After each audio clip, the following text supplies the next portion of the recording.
Mambo vipi, karibu Trust Media, mimi naitwa Dix. Bana, usisahau kusubscribe lakini kubonyeza alama kengele ili upate update pale ambapo tunakuwekea story zetu hapa Trust Media. Leo bana, kuna finali ya Muungano Cup ambayo inafanyika pale Zanzibar, ambapo itakuwa ni dabi pia Kariakoo. Wanakutana mafahali wawili hapa, nazungumzia Yanga pamoja na Simba, ambapo tarehe 3 pia watakutana kwenye mechi ambapo itakuwa ni mechi ya NBC Premium League. Sasa tuangalie mechi ya leo ambayo muda mfupi kutoka hivi sasa itaenda kuchezwa. Nipo na mchambuzi hapa Juma Makweme kutoka Makweme Sport, lakini pia nipo na Meshak. Kwa tutaangalia mchezo wa leo kwa ujumla, dakika chache zijazo utakuwa ni mchezo wa namna gani, lakini pia tukiangalia pia dabi ambayo imepita ilikuwa ni dabi ya namna gani. Makweme, tukianzia na mchezo wa leo, ni mchezo wa namna gani, lakini pia usisahau pia kugusia dabi ambayo imepita. Inaonekana Simba kidogo dabi ambayo ilipita aliishika sana. Mchezo wa leo ni mchezo wa namna gani? Na tukiangalia pia upande wa Yanga imeimarika baada ya hapo nyuma kufanya vibaya. Nazungumzia draw kwa sababu walikuwa hawajazoea kupata draw nyingi hivyo, na kuongeza pia kocha msaidizi kwenye kikosi hicho hapo cha Young Africa. Hebu tuambie mchezo wa leo ni mchezo wa namna gani? Muda mfupi kutoka hivi sasa unaenda kuchezwa. Ni mchezo wa namna gani? Unaona dabi ya namna gani? Ni moja ya dabi nzuri sana kwa sababu nikizitazama timu zote mbili, Simba na Yanga, umegusia dabi iliyopita, dabi ambayo watu wengi wanakuambia kwamba uwanja ulikuwa umeinama, na ukweli usiopingika ni kwamba dabi iliyopita Simba wao wenyewe ndio walishindwa kuimaliza kwa sababu walidominate game kwenye maeneo tofauti, lakini moja ya watu ambao walifanya Simba isiondoke na matokeo katika mchezo ule uliopita wa dabi ambao ulipigwa katika uwanja huu wa Amani, mimi naweza nikasema kwamba alikuwa ni golikipa wa Yanga Djigui Diarra, kwa sababu alijaribu kuwafanya Simba wasionekane kwenye yale yote ambao walikuwa wanatengeneza ama kuyafanya. Lakini dabi ya leo naiona itakuwa ni dabi ya tofauti kwa sababu ni timu zote ambazo mimi naziona ziko kwenye 50-50. Ubora wa Yanga ambao walikuwa nao tangu wameanza ligi ya msimu huu mpaka raundi ya kwanza inamalizika na mpaka inaanza raundi ya pili ni Yanga mbili tofauti. Kama unakumbuka, baada ya Yanga kutoa draw dhidi ya Simba kaenda katoa draw dhidi ya TRA, ilipelekea mpaka Yanga kuitisha kikao cha kamati tendaji kujadili mwenendo wa timu namna ambavyo wanavyocheza, na baada ya hapo walikuja na suluhisho kwa kumleta kocha msaidizi ambaye ni Abdulhamid Mollin. Mollin alipokuja Yanga, unaweza ukasema kuna kitu amekuja kukiinjecti kwa sababu hata style ya Yanga inavyocheza imekuwa ni Yanga mbili tofauti. Kwa hiyo Dix, naamini kwamba mechi ya leo kati ya Yanga dhidi ya Simba finali itakuwa ni bonge moja ya dabi, kwa sababu sioni Yanga ambayo inaenda kuiseti chini ama kudefend kwa asilimia kubwa kama Yanga iliyopita. Kwa hiyo naamini tunaenda kuiona dabi ambayo itakuwa iko 50-50, dabi ambayo itakuwa ina burudani nzuri tofauti na dabi iliyopita, kwa sababu kivyo vyote simuoni mwalimu wa Yanga akienda kuiseti timu nyuma kwenda kuzuia mwanzo mwisho kama alivyofanya dabi iliyopita dhidi ya Simba, kama alivyofanya Mzizima dabi iliyopita kwenye ligi dhidi ya Azam FC. Na ukitaka kujua kwamba dabi ya leo itakuwa ni dabi tofauti na dabi iliyopita, unaangalia mechi iliyopita kati ya Yanga dhidi ya Azam FC kwa mashindano haya. Pale inakupa taswira kwamba Yanga inakuwa ni Yanga tofauti ya leo, tofauti na ile iliyocheza. Kwa hiyo tunaenda kushuhudia dabi nzuri sana. Kuna mapungufu ambayo ninaona machache sana kwenye timu zote mbili, kwa upande wa Yanga, kwa upande wa Azam, kwa upande wa Simba.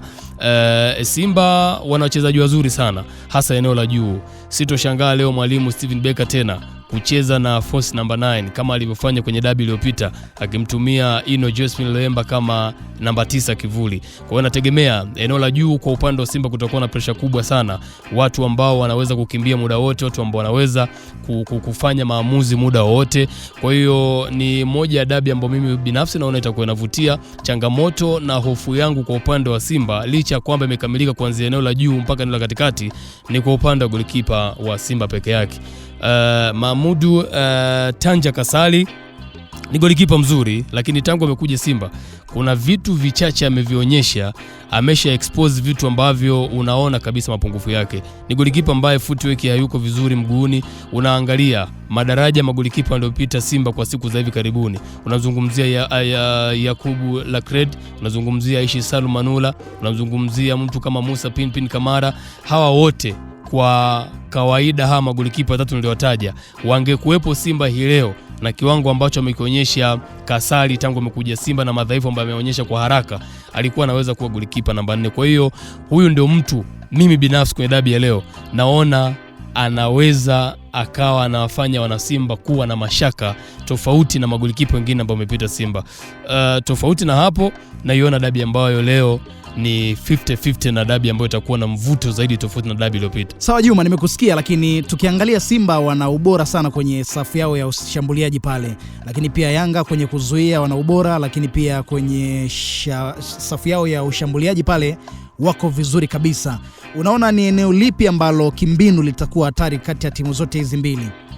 Na lipi pia lina madhaifu? Kwa sababu umesema 50-50, lakini pia ukiangalia labda kwa Simba madhaifu yake labda yanaonekana, kwa Yanga pia madhaifu yake yanaonekana. Ubora wa Yanga kwa sasa hivi mimi nikiwatazama, na kama mwalimu Steven Becker atakuwa amefuatilia Yanga tangu ambapo imerudi, kwa sababu kuna Yanga ya mzunguko wa kwanza na kuna Yanga mzunguko wa pili. Ubora wa Yanga mimi nauona kwa katika eneo la katikati. Na ukitaka kuamini hili, angalia mechi iliyopita kati ya Yanga dhidi ya Azam FC.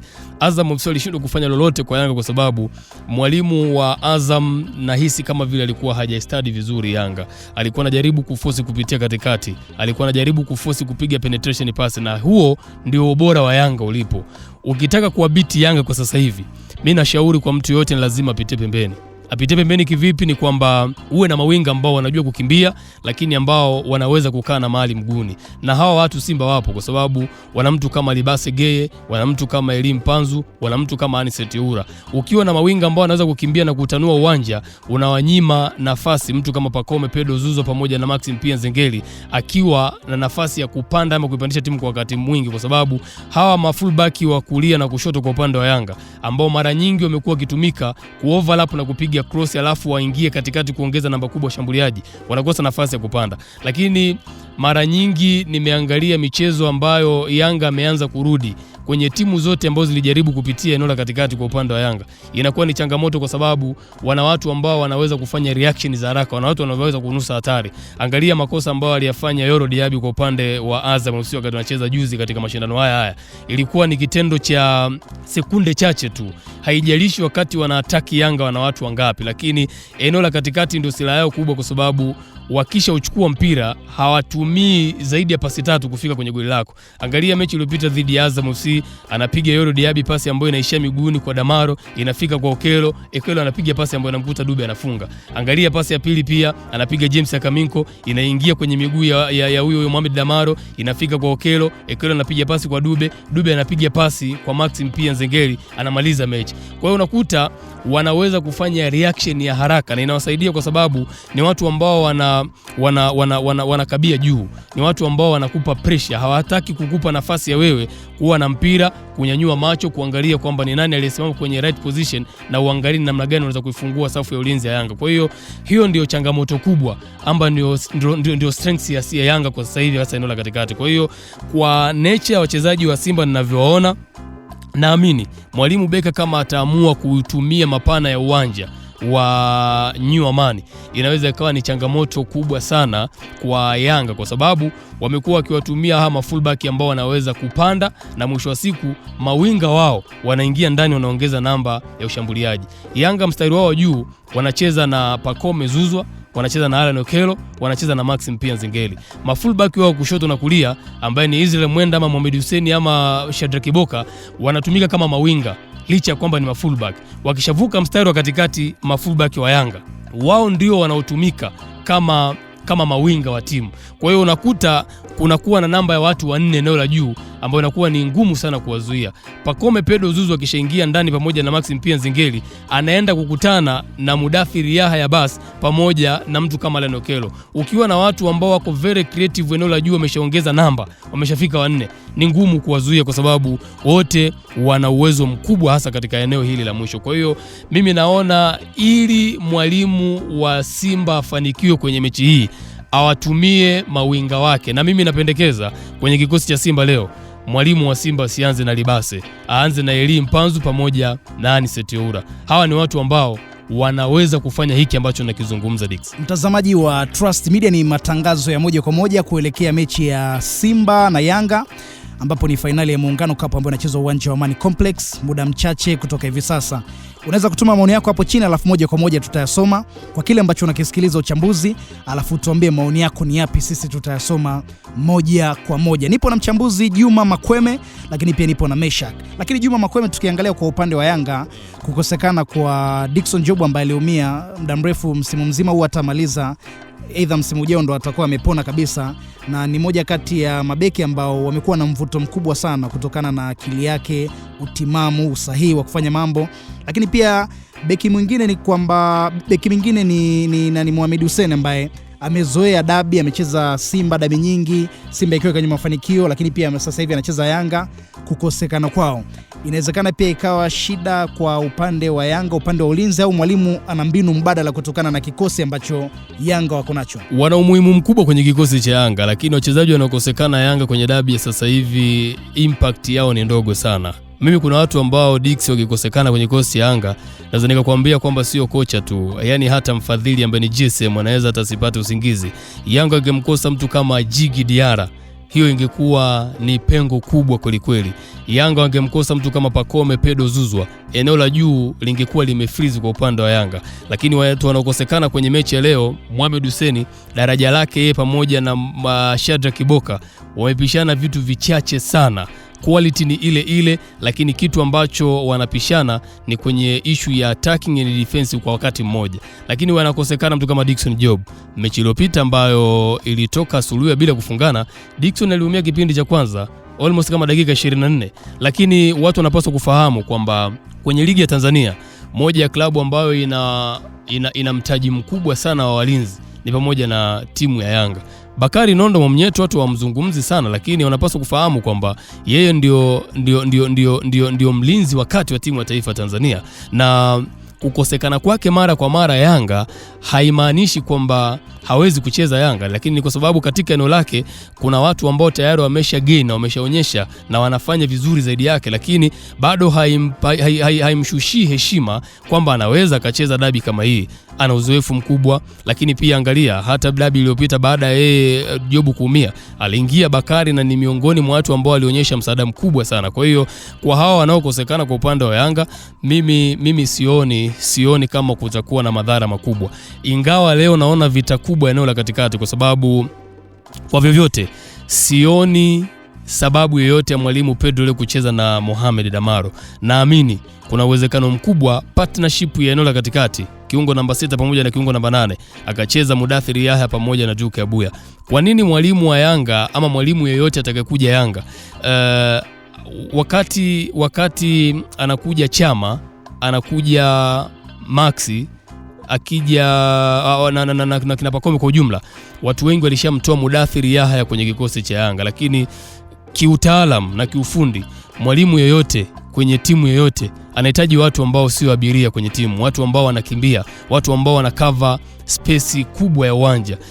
Maxi Mpia Nzingeli, Mudathir Yahya bas, Duke Abuya, mimi ukiniuliza hizi ndo injini za Yanga, kwa sababu kwenye uwanja wanaukimbia uwanja, wanaukanyaga uwanja kwa 90%. Kwa hiyo interchange ya Maxi Mpia Nzingeli, lakini Duke Abuya pamoja na Mudathir Yahya bas, hawa ndio watu wanaoipa Yanga balance kwenye kuikimbiza timu mbele na kwenye kuirudisha timu nyuma. Kwa hiyo hawa ni watu ambao mimi naamini kwenye mechi ya leo eneo la katikati kutakuwa na kazi kubwa kati ya Yusufu Kagoma pamoja na Alassane Kante, wakiwa wanawakabili watu kama wakina Duke Abuya pamoja na Mudathir Yahya bas. Ukiitazama Yanga inavyocheza ikiwa iko na Duke Abuya pamoja na Mohamed Damaro, unamuona namna ambavyo anavyocheza Duke Abuya.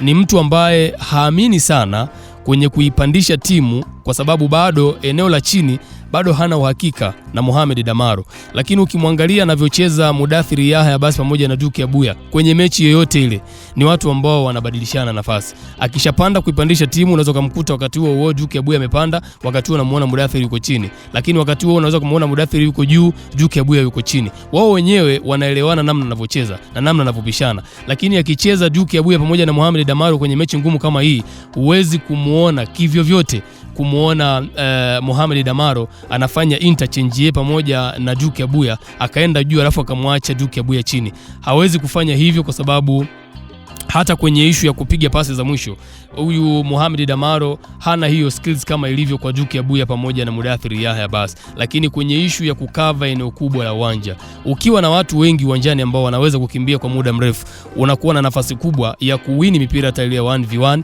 na una uwezo mkubwa wa kukava space kubwa eneo la uwanja. Mechi kama hii ya dabi haihitaji mchezaji yeyote mwenye vinasaba au mwenye viashiria vya yeye kusimama uwanjani au kuwa abiria. Wakishakuwa na mchezaji ambaye ni abiria, nikiwa namaanisha kwamba hawezi kukimbia na kufanya covering kwenye maeneo mengi, unakuwa na nafasi kubwa ya wewe kupoteza baadhi ya mipira ambayo inaweza kukuletea shida. Kwa hiyo eneo kubwa naloliona bato, eneo la katikati, kutakuwa na bonge moja la bato, unless otherwise labda mwalimu wa Simba aamue kuiweka timu kwenye kushambulia kwa kipindi ama kwa nyakati. Lakini kama ataamua kuifungua timu, eneo ambalo Yanga ninarudia tena wako bora ni eneo la katikati, hasa kwa wale viungo wa Simba ambao wanaweza kupiga mipira ambayo isifike eneo husika alafu wakaipokonya kwa kushambulia kushtukiza.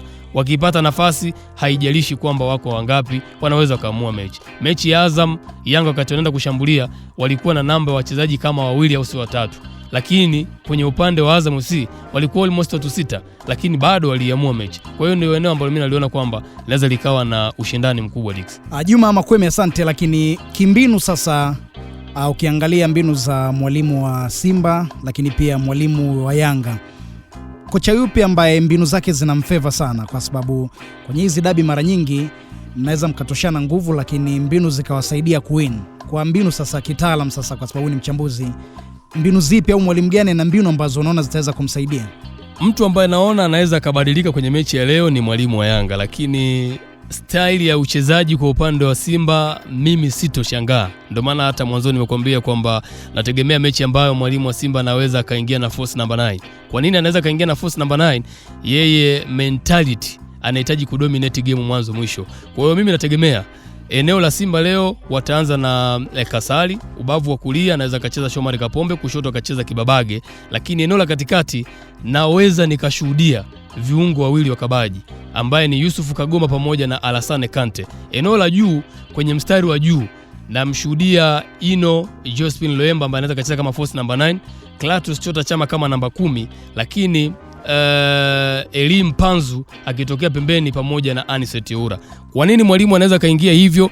Ni kwa sababu anahitaji watu ambao wanaweza wakaiamua mechi muda wowote na saa yoyote. Lakini watu hawa ambao nimewataja, mwalimu anahitaji watu ambao wana flow kuanzia eneo la chini mpaka eneo la juu. Kwa hiyo bado sitaona surprise yoyote kwa mwalimu wa Simba kama ambavyo alivyoingia kwenye dabi iliyopita. Huenda kikosi cha dabi kilichopita ambacho kilitoa suluhu bila kufungana kikawa ni copy and paste, tofauti tu ikawemo kwa Libase Geye ambaye naona performance yake kwa siku za karibuni amekuwa hana performance nzuri kama ilivyo kwa Elim Panzu, namna ambavyo amekuja sasa hivi kwenye fomu yake. Kwa hiyo mtu ambaye naona anaweza kawa tofauti kwenye mechi ya ile iliyopita na hii, anaweza kaanza Elim Panzu. Mtu ambaye anaweza katu surprise leo kwenye mfumo, mimi nahisi ni mwalimu wa Yanga. Naweza nikashangaa leo. Unaweza kushangaa leo mwalimu wa Yanga anaingia na washambuliaji wawili au mshambuliaji mmoja. Dabi iliyopita mwalimu wa Yanga alicheza na washambuliaji wawili ambao alikuwa ni Depu pamoja na Prince Dube, lakini alifanya hivyo kwa sababu Pacome Pedro Zuzwa alikuwa yuko nje, na eneo la juu kwa upande wa Yanga wana watu ambao wanaweza kuianza game lakini hawana magame change ambao wanatokea nje, na hii ndio changamoto kubwa ya Yanga, kwa sababu squad ya Yanga ili iwe pana na iwe hatari katika eneo la juu ni lazima kwenye mstari wa juu ucheze na Maxim Pia Nzengeli, ucheze na Pacome Pedro Zuzwa, ucheze na Alan Okello, lakini eneo la juu kabisa kwenye kwa mshambuliaji asimame Prince Dube ama asimame mtu kama Depu. Ukiangalia waliobaki nje hakuna mtu mwingine ambaye anaweza kawa ni game changer, lakini game hii mimi naona kabisa kwamba inamtaji mtu kama Prince Dube, na kuna watu wanamuongelea Dube kama mshambuliaji fulani hivyo kawaida, lakini hakuna mwalimu yeyote anayejua mpira anayefikiria kucheza na mshambuliaji mithili ya Dube. Unajua Dube ni mshambuliaji ambaye hatabiriki kwamba anasimama wapi akiwa uwanjani. Ni tofauti na mshambuliaji kama Dep, mshambuliaji kama Selemani Mwalimu. Hawa wanaitwa mbwa mwitu yani wachezaji mithili ya kina Deb. Hatoki kwenye eneo la 18. Yeye anasimama pale, anasubiri malisho hasa kwa namba 8 pamoja na namba 10. Lakini Prince Dube ni mchezaji ambaye hasimami eneo lile ambalo mimi nalitaja kuhusiana na Deb.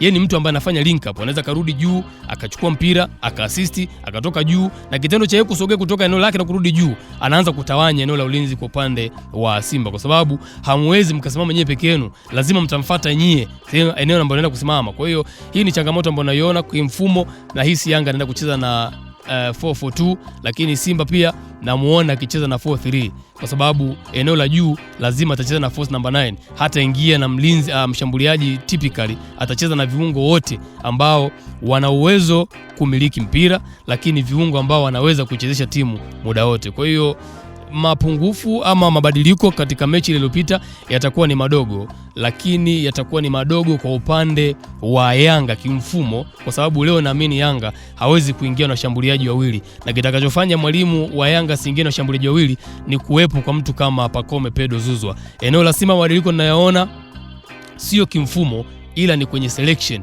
ya wachezaji ambao wanaoanza. Nimezungumzia swala la Libase pamoja na Elie Mpanzu Kibisawala. Asante sana Juma Makweme kwa takwimu hizo ambazo umetupatia, lakini pia kwa uchambuzi huu ambao umetupatia. Mtazamaji wa Trust Media, ni kuelekea mechi ya Simba dhidi ya Yanga ambapo inachezwa hapa Zanzibar, Amani Complex, muda mchache kutoka hivi sasa, na nipo na mchambuzi pia ambaye ni Meshak, na yeye atatuambia pia kwa mtazamo wake anayonaje game ya leo. Lakini pia usisahau kudondosha komenti yako wakati tunaendelea na uchambuzi huu hapa, moja kwa moja tutaisoma. Wewe chama lako ni chama gani? Lakini pia kwa uchambuzi ambao unaendelea, maoni yako ni yapi? Unaweza na ukaongezea yale ambayo uko nayo kimbinu, lakini pia kwenye kile ambacho tunakizungumzia hapa. Sasa Meshak, mimi nataka kwenye issue ya dabi ya leo tuangalie kwenye issue, tuanzie na issue ya makipa. Juma aligusia kidogo issue ya makipa na akasema dabi ambazo zimepita, kipa wa Yanga, hata kama Yanga inacheza vibaya, kipa wa Yanga Diara amekuwa mara nyingi sana anaiokoa Yanga na anasaidia Yanga. Ukiangalia kuna game ambayo iliisha bila, lakini pia kuna game nyingine ambayo alikosa, kuna mchezaji fulani wa Simba yule alikosaga goli kabisa, alibakia na, wakati ule alikuwa Fadlu ndo alikuwa ndo kocha, alibakia na golikipa, lakini anaitwa Ateba. Mwisho wa siku golikipa akachukua mpira, unaona kabisa lilikuwa goli lile, lakini juhudi za kipa. Na hapo pia akiongelea swala la kipa wa Simba ambaye ameonekana pia ni of course kipa mzuri, lakini kuna mapungufu ambayo anayo, na kwenye mpira mapungufu ndipo watu ambapo wanatumia kukupiga. Hebu tuanzie hapo kwenye issue ya makipa, alafu moja kwa moja tutaendelea zaidi. Kwanza kwenye eneo la magolikipa, sehemu yoyote yenye timu bora lazima kuwe na golikipa ambaye anaweza kuisaidia timu wakati timu ikiwa hipo kwenye mapungufu ya eneo la lineback. Tukiangalia kama Juma ambavyo amezungumzia kwenye eneo la magolikipa kwamba Young Africans wanaweza wakawa wana mashaka kama itatokea taarifa huenda Diara hayupo, kwa sababu ni moja ya goalkeeper wa kisasa ambaye anahitajika kwenye kuisaidia timu wakati inafanya movement kutoka nyuma na inafanya backline yao kuwa ipo kwenye mstari ulionyooka wakati timu inashambuliwa. Hicho kitu tumekiona kwa Djigui Diara ambaye amekuwa ni msaada mkubwa tangu ameingia Young Africans. Kuna sifa ya mabeki ambao Young Africans wapo nao kwenye karakta tofauti, lakini hii karakta yao inabebwa na Djigui Diara ambaye amekuwa akizuia mpira kwenda kimiani. Eneo la kwanza la sifa ya goalkeeper ambaye ni wa kisasa ni kujua kucheza mpira kwa miguu, lakini kujua kuifanya line back yake iwe kwenye wastani mzuri wa maeneo yote, eneo la katikati mwa uwanja, yani namba 4 na namba 5, lakini vile kushoto na kulia, ambacho kitu hicho tukija kukiangalia kwa Young Africans kimekuwa na mwanga ambao kila mtu akiuangalia unakuwa hauna shaka yoyote na eneo la uzuiaji wa Young Africans. Hizo takwimu zinalipa kwa sababu hata tukija kwenye ligi kuu ya NBC Tanzania bara tunaona Young Africans faida ambayo wapo nayo mpaka sasa hivi, wana faida ya kufunga idadi kubwa ya magoli, lakini wameruhusu idadi ndogo ya magoli, takriban magoli 3 pekee ambao wameruhusu kwenye idadi ya michezo ambao wamecheza. Kwa hiyo ukiangalia unaona kuna faida ya goalkeeper kuzuia, lakini hii setup yao ya goalkeeper kuonekana ni mzuri kiasi hichi na tunaenda kwenye sifa za modern kuzuia mpira, na kusweep mipira hii kutokwenda kimiani na kusimama ipasavyo, kuna eneo ambalo tunapaswa kusifia. Eneo la goalkeeper kuwa bora namba 1 duniani kokote kule, achana na yeye kusimama kwenye milingoti mitatu na kuzuia mpira kutokwenda kimiani. Eneo la kiungo ni mchango mkubwa, kwa sababu ndio eneo ambalo linafanya movement za timu pinzani zisionekane na zinakwenda kuishia kwenye mikono ya goalkeeper. Eneo hilo ukija kuangalia Diarra wakati anabaki na opponent ambaye anakuja kwenye lango lake, tayari kwenye akili yake anajua kwamba ni wapi ambapo unapaswa kuelekea, kushoto ama kulia. Hauhitaji ukiwa langoni kama goalkeeper hauhitaji kusogea kwenye movement ya mpira unapoelekea, ila unatakiwa kufesi movement ni wapi ambapo inakwenda kwa ajili ya mpira kukamishwa kimiani, kitu ambacho amekuwa amewin kwa asilimia kubwa. Lakini tukija kwa upande wa goalkeeper wa Simba Sport Club Kasal, namna ambavyo tumemuona, tuna muda mchache ambao tumemtazama tangu ametoka kwenye kikosi cha Simba Sport Club, lakini unaweza kumweka kwenye daraja ya kwamba sio goalkeeper ambao unamweza kumweka sawa na Djigui Diarra. Ni magolikipa wawili tofauti. Pengine ambacho kinampa value kubwa Kasal ni aina club ambayo anacheza, lakini cha pili line back ya Simba Sport Club. Na line back wana kiongozi ambaye anajua kufuta makosa ya wachezaji wengine kwa asilimia kubwa kuliko ambao walioko kwenye line back kwenda kusawazisha makosa yake.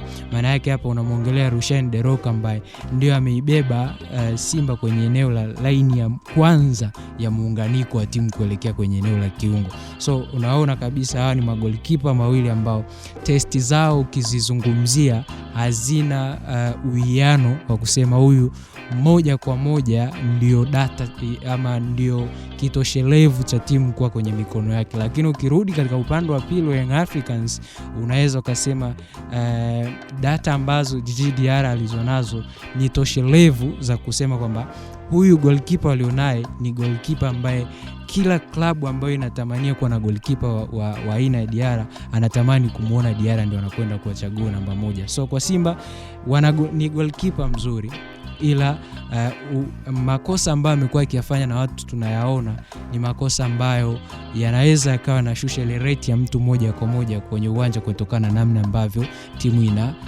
inacheza. So kosa moja huwa linagharimu timu, lakini kwenye hilo kosa moja huwa linaleta funzo kwenye timu ni aina gani ya goalkeeper ambayo wanapaswa kuwa nayo. Asante sana Meshack bana, umegusia kuhusiana na swala la magolikipa, lakini uliongelea pia kwenye technical swala la kiungo kwenye timu ndo kila kitu, yani timu ichezeje, timu iwe na ubora upi, timu ifanye vipi, kiungo ndo kila kitu. Tuongelee kwenye swala la kiungo kwa upande wa Simba, lakini pia kwa upande wa Yanga. Kwa upande wa Yanga Juma aligusia hapo kuhusiana na Mudathir pamoja na Duke Abuya kwamba ni viungo ambao wako vizuri sana na wanaamua mechi muda wote na wanaamua wachezeje na wana character zote za kiungo. Tuongelee sasa kwa upande wa Simba kidogo na kwa Yanga, kwa upande wako kitechnical ikoje kwa upande wa kiungo? Unapozungumzia eneo la kiungo ni eneo ambalo unapozungumzia eneo la kiungo ni eneo ambalo limegawanyika katika makundi matatu. Kundi la kwanza ni kwenye eneo la kiungo mzuiaji, kundi la pili la kiungo mshambuliaji, na kundi la tatu ni viungo ambao tunawaweka kama viungo washambuliaji ambao wanatokea pembeni. Hawa ambao kihesabu watafsiri kwa namna ya uchezaji, yani kwenye data zao. Hawa kwenye data unawatafsiri kwa namna ambavyo wanacheza. Tukija moja kwa moja ukiangalia katika timu hizo zote mbili, Simba na Yanga. Yanga na wachezaji ambao wanaotokea pembeni, movement zao ni hatari zaidi. Lakini kwenye upande wa movement sio hesabu ya toshelevu ya kutoa watu ambao wanakwenda kusogea kwenye timu kufunga magoli. Lakini ndio timu ambayo ina data nzuri ikienda kwenye huu mchezo wakiwa na watu ambao wamefunga magoli ndani ya timu. Sasa nini nachotaka kumaanisha hapa? Nataka kumaanisha kwamba Young Africans yanaenda kwenye hii game akiwa toto jumla ya viungo vyake vyote ambavyo nimevitaja hivi vitatu wako very potential, kwenye muda wote wanaweza kwa kuwazibu. Maana yake ukianza kumzungumzia Abuya, hauhitaji nafasi 50 ya kufungia goli moja, ila anaposogea golini ana hiyo nafasi moja tu ya kukufunga. Mudathiri ana vitu viwili mgoni mwake. Ni mtu ambaye anakuofa timu ikiwa inazuia, anashuka chini kuja kuisaidia timu kuongeza idadi ya namba kwenye wachezaji ambao wanazuia. Lakini vile vile timu ikiwa inasogea kwenda mbele, ni mtu ambaye anaongeza idadi ya namba kwenye kufunga. Mudathiri nafasi anayoipata akiwa kwenye boksi, akiwa na utulivu, anaweza kukusababishia magoli 2 hadi 3 kwenye nafasi ambazo anazipata. Tukija kwenye eneo la mbele, kuna mchezaji ambaye akitokea kwenye eneo ambalo sio eneo ambalo ni asilia sana, lakini kuna watu wengi wanamchezesha. Akitokea pembeni vile vile, ni namna ambavyo mwalimu anakuwa amegawa majukumu yake. Kwa mfano tunamzungumzia Okello. Ili uweze kumnufai Okello, umuone kwenye movement za timu zikiwa zimebebwa na wachezaji wengine, ni namna ambavyo anacheza na Prince Mpumelelo Dube. Kama mwalimu ataamua kuanza naye, kwa sababu ni watu ambao wanapishana kwenye movement wakati timu ikiwa inasogea. Ukipata hiyo nafasi, unaweza ukarejea kwenye game ya Pamba, utakuja kuona hichi kitu ambacho nakizungumzia, kwamba timu inasogea ikiwa inajua kabisa kwamba kuna maeneo ambayo mchezaji unapaswa kusimama moja kwa moja ili mtu aonekane. Sasa turejee kwa upande wa Simba. Aina ya maeneo ambayo nimeyataja, Simba ina wachezaji ambao wanapiga pasi nyingi zenye utulivu, lakini wana wachezaji ambao wanakaa na mpira ambao sio wenye kutoa maamuzi haraka yenye faida kwenye timu. Ukisogea kwenye viungo wa pembeni, moja ya udhaifu mkubwa wa kikosi cha Simba, naweza nikasema ni namna ambavyo viungo wake wanachukua mipira kutoka chini. Wanasogea chini sana na kuacha mwanya mkubwa kwenye eneo la mabeki wa kushoto na kulia wa timu pinzani kuwa wamerelax. Na wao mawinga wa Simba muda mwingi wanakuwa na mpira mguuni, mwisho wa kile ambacho unakitazamia kukiona mguuni kwenye maamuzi ya mchezaji wa haraka, haunakuta kuyaoni. Kupiga pasi nyingi sio timu kucheza vizuri, ila kupiga pasi nyingi ni ishara ya timu inataka kuonyesha kwamba kuna kufungua timu pinzani. Lakini kuna kitu ambacho Simba wanaenda kwenye hii game, sisemi kwamba na respect Chama, lakini kama mwalimu hato opt kwenda na Chama kwenye first half, bado Simba hawana mchezaji mwenye karba kama ya Chama. Kwa hiyo ukiangalia haya maeneo ambayo, eneo la kiungo ni maeneo ambayo ni maeneo nyeti sana kwenye timu, lakini yana mgawanyiko sasa wa wachezaji ambao wanaocheza. Hayo maeneo wachezaji wakiwa wanayacheza, hayo maeneo wachezaji wasipokuwa na utulivu, ndio pale unapokuja kuiona timu imeshindwa kuposesi mpira na kushindwa kuweka thamani yao, validity yao kubwa sana uwanjani kwenye upande wa kiuchezaji. Bana, asante Meshak. Lakini kwa kumaliza sasa, kiujumla game unaionaje kwa siku ya leo? Simba na Yanga kimbinu, lakini pia ukiangalia game 2 za mwisho ambazo zimepita, lakini ukiangalia Simba ambavyo inacheza, lakini pia Yanga ambavyo inacheza, game kiujumla sasa unaionaje, ili twende sasa tukaangalie game, kwa sababu muda si mrefu game inaanza. Game kwa ujumla naona ni game ngumu ambayo inahitaji kila upande kushinda, lakini dakika 90 zina mgawanyo nani ambaye anapaswa kushinda. Sofa ambaye ataingia kwa utulivu kwenye kuziheshimu dakika 45 za kipindi cha kwanza na dakika 45 za kipindi cha pili, ndio ambaye atapata matokeo. Inaweza ikawa advantage kubwa kwa siku ya leo ipo kwa upande wa Young Africans kwa idadi ya takwimu ambazo watu tunazo kwenye mikono, kwa sababu ukienda kwenye mchezo Yanga kwenye michezo yote ambayo amekuwa siku za hivi karibuni, kwa miaka hivi karibuni, Yanga ndio amekuwa anapata matokeo mbele ya Simba. Sasa Simba anaenda kwenye mchezo akiwa ni underdog ambaye anatamani apate matokeo kwa Young Africans ili sasa pengine alete hatamu kwenye kuelekea mchezo unaofuata. Michezo yao miwili ya hivi karibuni ni kama tunavyojua kwenye hii tournament ya Mapinduzi, tumeona wote wameshinda. Simba akishinda mchezo wake wa kwanza, akishinda mchezo wake wa pili, lakini vile vile Young Africans akishinda mchezo wake wa kwanza, akishinda mchezo wa pili, na ametoka kushinda dhidi ya Azam ambaye kwenye ligi ni title contender, ama tunaweza tukasema challenge contender, sababu ni mtu ambaye kwenye kila mtu ambaye anamtaja ni mtu wa tatu kwenye nyadhifa ya kugombania ubingwa kwenye ligi kuu ya NBC Tanzania Bara, tofauti na ambavyo tunavyoona Simba na Yanga wanavyopewa kipaumbele tunapoelekea. So kwa hiyo kwangu mimi nategemea kuona game ya kiufundi sana iliyobebwa na hawa makocha wawili wa Young Africans pamoja na kocha wa Simba Sport Club.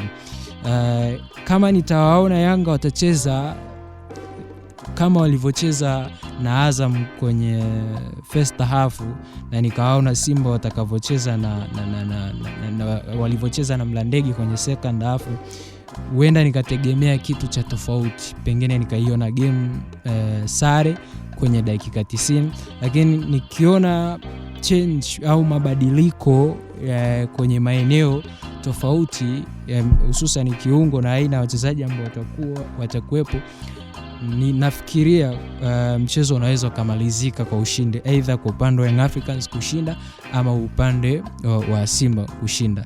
Ila kimentality inaweza ikawa Yanga yupo kwenye asilimia kubwa ya kushinda, lakini ukawa unamuona Simba akienda kuwin game. Mtazamaji wa Trust Media, huyo ni Meshak. Ni uchambuzi wa moja kwa moja kuelekea game ya Simba dhidi ya Yanga ambayo inachezwa Amani Complex muda mchache kutoka hivi sasa. Usiache kudondosha komenti yako hapo chini. Baada ya mchezo huu tutakuja pia kukuletea uchambuzi kwa kile ambacho kimetokea. Dondosha komenti yako, lakini pia tuambie pia ni timu gani, ipe pia mashavu timu yako, alafu tutakuja kusoma komenti yako. Mimi naitwa Dix. Usisahau kusubscribe, lakini pia kubonyeza alama ya kengele ili kupata update zaidi. Tukaangalie mchezo, alafu baada ya mchezo sasa tutakuletea pia uchambuzi ambao utaongelea kwa kina kile ambacho kimemalizika baada ya dakika 90 kumalizika.